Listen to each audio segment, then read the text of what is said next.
Meet the impossibly imaginative creative team behind Matilda the Musical.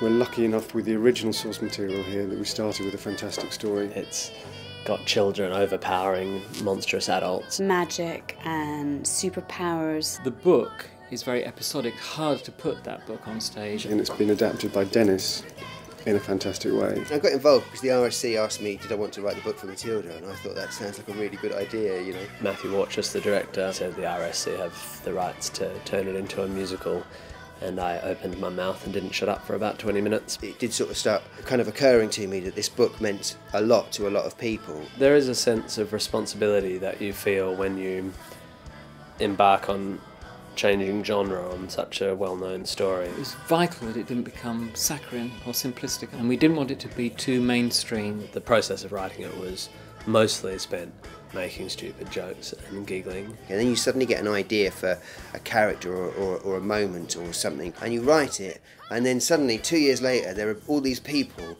that are experts in their field that are desperately trying to make it work. I just landed on these alphabet tiles and the world and playfulness of Scrabble. I started to feel that the base idea for the whole physicality should be twitching and fidgeting, because kids never really stand still. It takes a day really to create a minute of material.